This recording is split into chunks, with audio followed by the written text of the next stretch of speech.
That was a nice presentation of yours.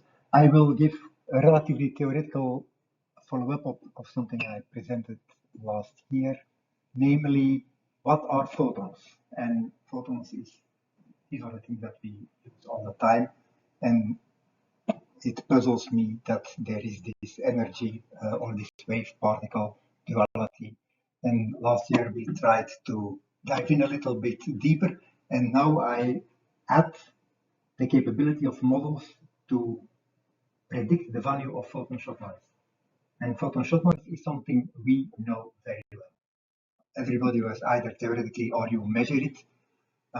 We know that when you have an integrating sensor, that the noise in ideal situations, if you exclude all artifacts, precisely follows the relation that the standard deviation of the signal is square root of the signal itself. And these are two expressions that make this. And we know that this expression is right because we measure it all the time.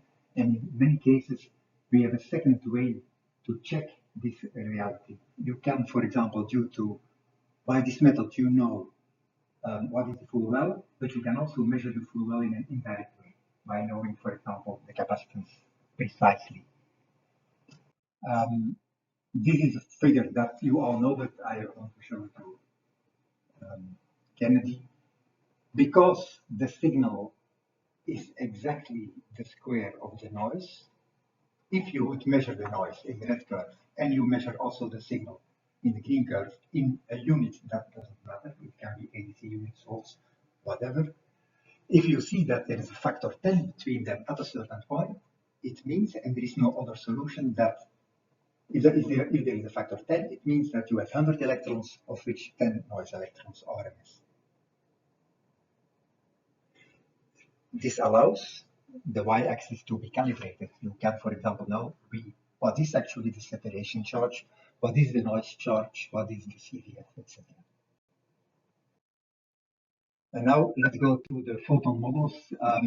Last time we just said there are a lot of models. What is a photon? What is this quantum? And what you learn at secondary school is something like a photon is a bullet, like that. Photon is a bullet. But you could say this is intuitive, but it doesn't explain anything. It doesn't explain interference. We could say the photon is actually a short wavelet, which allows explaining certain things like polarization, but not interference. You could assume that these bullets are actually very large wavelets, larger than the experiment, so that it could explain interference effects or dual slit effects, but not at the same time, unfortunately. So to be short, bullet models explain quantization because these are quanta. It explains intuitively, but not with formulas, conservation of energy, and it explains, for example, the experiment electron-positron annihilation creating two gamma rays can be explained by that, at least can be made interpretable. What is, however, difficult to explain is that at the site of the emission, at the site of the light source, photons, according to quantum mechanics, should have a Poisson distribution of emission, and at the detecting end, it should also have a Poisson distribution of emission. And if you are not careful, you have 2 times photon shock noise. But we will see that this is not really true. Bullet models cannot explain interference. They cannot explain 2-slit experiments where particles go via one split and another split and then recombine.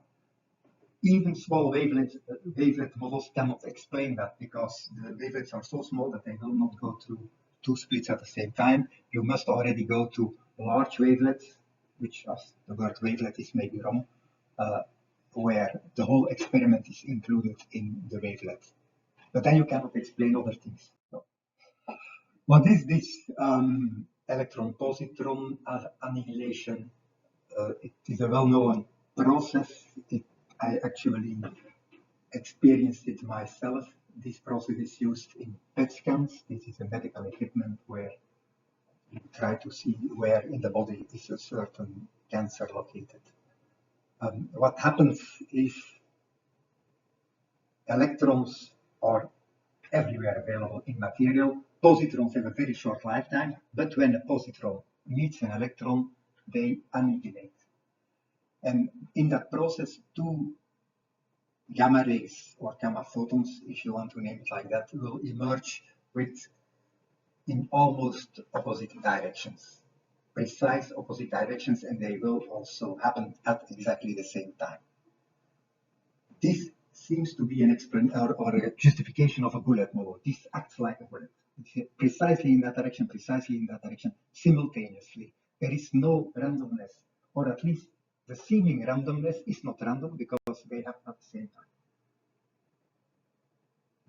Modeling that as plain Maxwellian electromagnetic waves is awkward.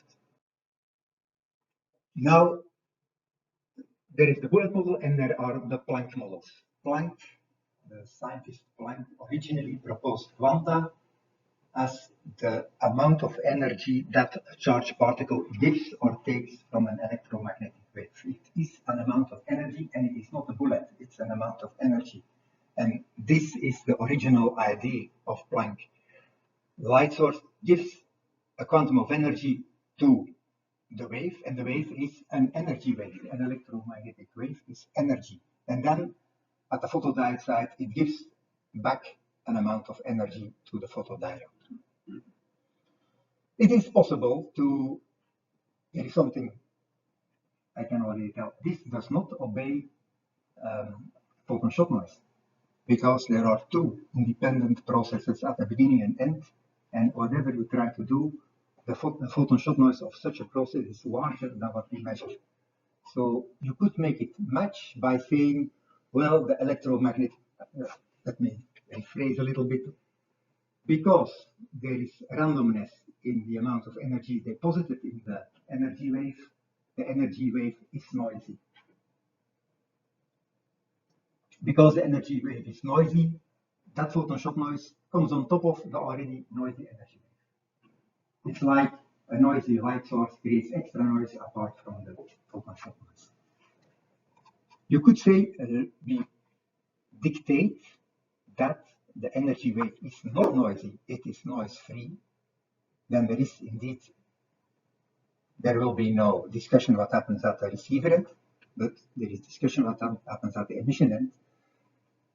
Having energy deposited from the light source into the wave makes, strictly speaking, no sense. It will happen, but it is then actually more a probability that is dictated by the DC level of the probability that a Poisson distribution or a Poisson probability of having a quantum of energy put in the wave happens. It's a little bit fishy. It is difficult to interpret, but such an electromagnetic wave is rather a probability distribution, which reminds of the quantum mechanical wave function. The quantum mechanical wave function can also be interpreted as a probability function. That is called the Born interpretation.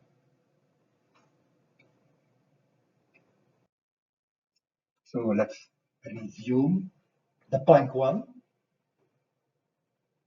where the intermediate electromagnetic wave is noisy, is not DC.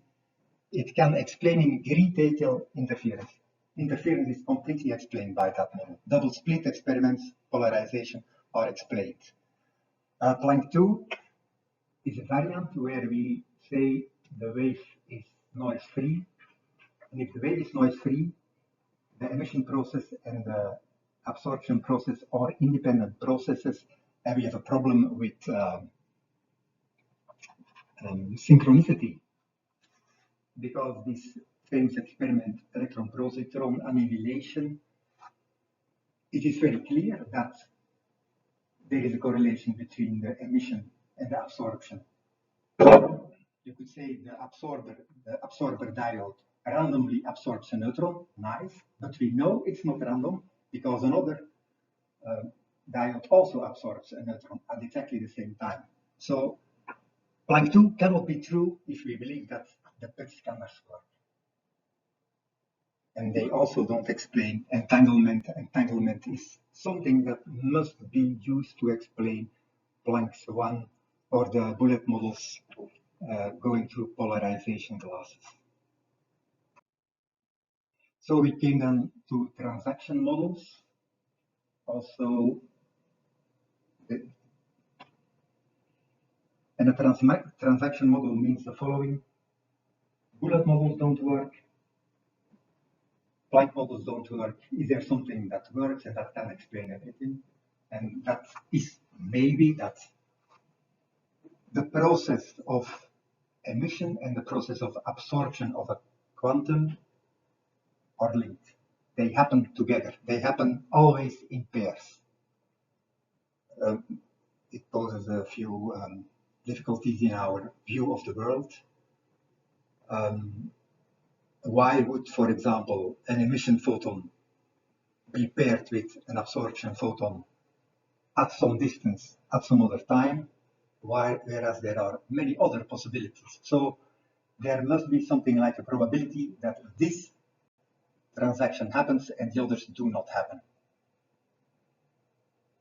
An electron can interact with any other electron in the universe on the condition of